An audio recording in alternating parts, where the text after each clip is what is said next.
అందరికీ నమస్కారం. మిత్రులకి, శ్రేయోభిలాషులకి అందరికీ కూడా, నా సబ్స్క్రైబర్స్కి అందరికీ wish very very happy new year 2025. Okay. ఇప్పుడు ఒక మంచి అనుభూతి మీద పంచుకుందామని చెప్పేసి మనకి, అంటే నేను ఎప్పుడు మిమ్మల్ని కలిశాను అంటే మీరు మనం కలిసింది ఎప్పుడు 2024 చివరిలో కలిసాం కదా. అయితే మనం కలిసిన కొద్ది సమయంలోనే మనకు ఒక మంచి స్నేహబంధం అన్నది ఏర్పడిపోయింది, గట్టి బాండ్. ఓకే.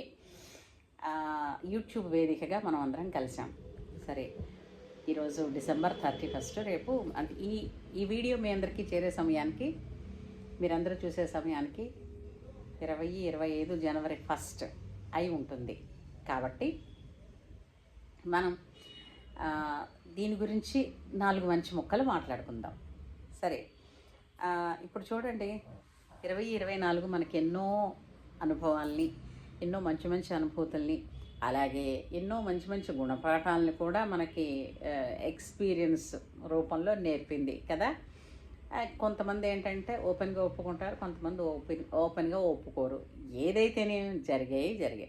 ఓకే. కొన్ని కొత్త స్నేహాలు ఏర్పడ్డాయి, కొన్ని కొత్త చుట్టరికాలు కలిసాయి కదా. ప్రతి సంవత్సరం ఇలాగే మనకి ఎన్నో మంచి మంచి విషయాలు నేర్పుతూనే ఉంది. అయితే చాలామంది అంటారు, కొత్త సంవత్సరం వచ్చిందంటే చాలా చాలా పండగ. ఇంకా మరి అడగండి, డిసెంబరు 30వ తారీఖు నుంచి ఏర్పాట్లు మొదలైపోతాయి. January 1 కంటే December 31 రోజు ఎలాగ స్పెండ్ చేయాలి, ఎలాగ మనం ఎంజాయ్ చెయ్యాలి అని బాగానే ఉందండి. January 1 వచ్చింది అంటే December 31 అయిపోయింది, January 1 వచ్చింది అని అంటే ఏమిటి మారింది? క్యాలెండర్లో డేట్ మారింది. ఆ చివరిన ఆ సంవత్సరం 2024 కాకుండా ఒకప్పుడు 2023 వేసాం, ఇప్పుడు 2025 వేస్తాం అంతే. అంతకుమించి ఏంటి వస్తుంది కొత్తగా మార్పు? అన్లెస్ అండ్ అంటిల్ మనలో మార్పు తెచ్చుకుంది. అవునా కాదా? ఇది నాకు అనిపించే అభిప్రాయం. రెండోది, ఏది స్థిరంగా ఉంటుంది అంటే చెప్పనా, స్థిరమైనది అసలు మార్పు అండి. చేంజ్ అన్నది కాన్స్టెంట్గా అంటే చేంజ్ అనే ప్రక్రియ స్థిరంగా జరుగుతూనే ఉంది. మనం ఏదైనా ఒక చిన్నది దొరికిందంటే మనసుకి దాన్ని పట్టుకుని అదొక జాడ్యం కింద అలవాటు చేసుకుని ఉండిపోతున్నాం. మన రొటీన్లో ఏమిటొస్తుంది మార్పు? ఏమైనా ఉందా? దీనికి ఇంగ్లీష్లో ఏదో ఒక సామెత ఉందండి, doing the same thing again and expecting different result is an ఇన్సానిటీట. నేను కాదు, ఎవడో ఆ ఆంగ్ల మహానుభావుడు చెప్పాడు. అంటే ఏంటంటే, రోజు చేసినదే చేస్తూ కొత్తగా రిజల్ట్స్ ఉండాలి అంటే ఫలితం కొత్తగా ఉండాలి అని అనుకోవడం వెర్రితనము అని అనిపిస్తుంది కదా. నిజమే కదా.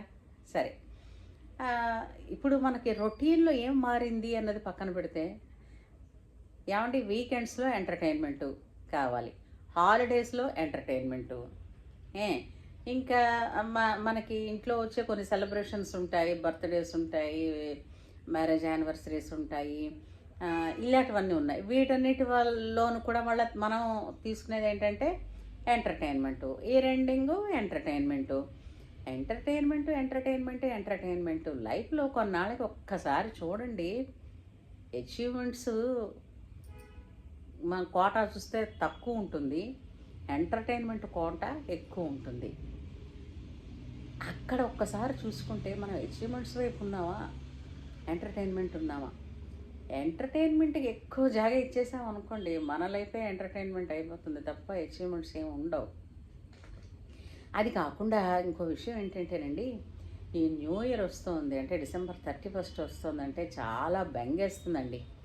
నేను మా బాల్కనీలో కూర్చొని చూస్తూ ఉంటాను కదా, ఇప్పటికే మీకు వినపడతా ఉంటుంది ఆ శబ్దాలు అవన్నీ.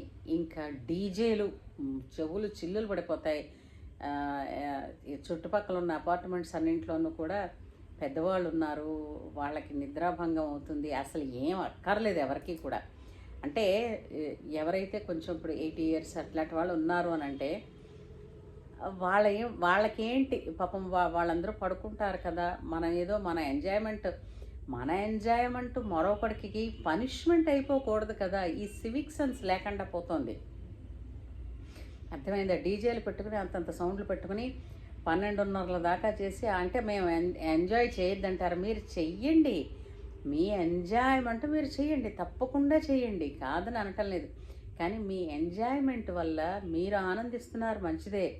మీ చుట్టుపక్కల ఉన్న వాళ్ళకి ఏమైనా ప్రాబ్లం అవుతుందేమో, ఒక్కసారి దాని గురించి మీరు కాకపోతే ఎవరండి ఆలోచిస్తారు? అంతే కదా. చూసారు కదా, ఇప్పుడు మనం ఏ పనైనా చేసుకుందాం అనుకున్నా చెయ్యలేనంతగా రోడ్లంతా హడావిడిగా, పోలీసులకు కూడా ఎక్కువ పని ఈరోజే ఉంటుంది. ఇంకోటి ఏంటి, ఈ మందు విందు ఏరులై ప్రవహిస్తాయి కదా. కొన్ని లక్షల రూపాయలు ఈ ఒక్క రాత్రిలో ఆవిరైపోతాయి. ఇవన్నీ పోన్లేండి, పోతే డబ్బు పోతే సంపాదించుకుంటారు, కానీ ప్రాణాలు ఎంతెంత స్పీడ్గా ఈ బైక్ మీద వెళుతూ ఉంటారో. ఈ పార్టీలు అవి చేసేసుకున్న తర్వాత ఇదంతా హ్యాపీ న్యూ ఇయర్ ఆనందం చూపించడానికని. హ్యాపీ న్యూ ఇయర్ ఆనందాన్ని చూపించే ధోరణిలో తల్లిదండ్రులకి ఎంత బాధ పెడుతున్నారు, మీ ఆత్మీయులను ఎంత బాధ పెడుతున్నారు అన్నది ఒక్కసారి ఆలోచించాలి కదా. మనం ఆనందిస్తున్నప్పుడు ఆనందిస్తున్నాం, బాగానే ఉంది. మన ఆనందం మరొకళ్ళకి పనిష్మెంట్ అవ్వకూడదన్నదే నా బాధ. అంతేకాదు, ఇప్పుడు మీరు సవ్యంగానే చక్కగా ఇంట్లో కూర్చున్నా టీవీలో బోల్డ్ వస్తున్నాయి, చూసుకోవచ్చు, బయటకు ఎక్కడికి కదలక్కర లేకుండా. అంటే మీరు కదలరు కాబట్టి మమ్మల్ని కదలొద్దు అంటారా? కదలొద్దు అనడం కాదండి, సేఫ్టీ కోసం తాపత్రయపడుతున్నాం, అంతకన్నా మరేం లేదు. నేను ఒక 4,000 రూపాయలు బయట తగలేసుకుని ఎంజాయ్ చేస్తాను, మంచిదే, చేయండి. కానీ ఆ తర్వాత 40,000 రూపాయల హాస్పిటల్కి ఫీజు కట్టేటట్టు ఉండకూడదు కదా. అంటే 4,000కి అప్పుడు మీరు ట్యాక్స్ ఎంత కట్టినట్టు హాస్పిటల్స్కి? అది సంగతి. ఇది నేను అంటున్నా, స్పృహ ఉండాలి. మనం ఏం చేస్తున్నామో అది ఎంతవరకు అయితే సబబో అన్న స్పృహ మనం నిలబెట్టుకుంటూ ఉండాలి. ఎంతమంది తల్లిదండ్రులు గుండెలు గుప్పెట్లో పెట్టుకుని చూస్తూ ఉంటారో, ఈ రాత్రి ఎప్పుడు తెల్లవారుతుంది, పిల్లలు ఎప్పుడు క్షేమంగా ఇంటికి వస్తారు అని. ఒక్కసారి ఆలోచించారా తల్లిదండ్రుల కోసం? సంవత్సరం చివరిలో జరిగే ఆనందం, ఈ ఎంటర్టైన్మెంట్ కోసం ఎంతోమంది ప్రాణాలు పోగొట్టుకున్న వాళ్ళని చూస్తున్నాం. తెల్లవారిసరికి తెలుస్తుంది. కాకపోతే ఇప్పుడు ఏంటంటే ఇంకా మనకి పోలీసు రక్షణ శాఖ చాలా ఎక్కువగా పకడ్బందీగా ఇలాంటివన్నీ కట్టడి చేయడానికే వాళ్ళు అహర్నిశలు వాళ్ళు పని చేస్తూనే ఉన్నారు. అంటే మనం ఎంతమందికి పనిచ్చామో చూసారా? అలాగా అంటే దీని గురించి ఎన్నో జీవితాల గురించి వీటన్నింటినీ మనం సింహావలోకనం చేసుకుంటే అసలు మనం చేస్తున్నది ఏంటి, చేయాల్సింది ఏంటి? పోనీ ఇప్పుడు కొత్త సంవత్సరంలో మనం ఒక పని చేద్దామండి. రోజు ఒక పుస్తకం చదవడం, అంటే పుస్తకాన్ని రోజుకో పుస్తకం కాదు, ఒక పుస్తకాన్ని చదవడం అన్నది అలవాటు చేసుకుందాం. ఎందుకు చేసుకోవాలి? ఎందుకంటేనట 10 మంది మంచి మిత్రులు ఉంటే ఎంత లాభం ఉంటుందో ఒక మంచి పుస్తకం చదివితే అంత లాభం ఉంటుందట.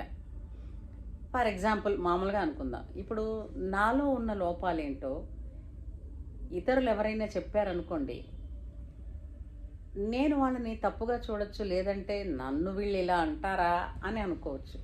ఇదే నా మనస్తత్వం ఏదో అలాంటి క్యారెక్టర్ కనిపించింది అనుకోండి పుస్తకంలో, అప్పుడు పుస్తకాన్ని కొట్టి తిట్టి పుస్తకం మీద అలగలేం కదా. అది మనకి వెంటనే అంటే సమజ్దార్కో ఇషారా కాపీ హే అని నేర్చుకోవాలి అని అనుకున్న వాళ్ళకి ఆ ఒక్క మాట చాలు, నేర్చుకుంటారు. అలాగే ఎందుకు ఒక పుస్తకం చదవండి అని చెప్తున్నామంటే, ఈ సంవత్సరంలో అచీవ్మెంట్, ఇన్నాళ్ళు క్లాసుల కోసం చదివేసామండి, డిగ్రీలు రావడానికి, పీజీలు రావడానికి, పిహెచ్డీలు రావడానికి చాలా చదివేసామండి అందరూను. కానీ లైఫ్ని చదవాలి అని అంటే వేరే బుక్స్ లేవు కదా. అలాంటి సారాంశం మహాత్ములందరూ వాళ్ళ అనుభవాలను రంగరించి రాసిన పుస్తకాలు చాలా ఉన్నాయండి. అలాంటి మంచి మంచి పుస్తకాలని పెట్టుకుందాం. అదే దాని మీద మనకెవడు పరీక్ష పెట్టడు, ఏ రోజుకి ఆ రోజు క్విజ్ కూడా పెట్టడు.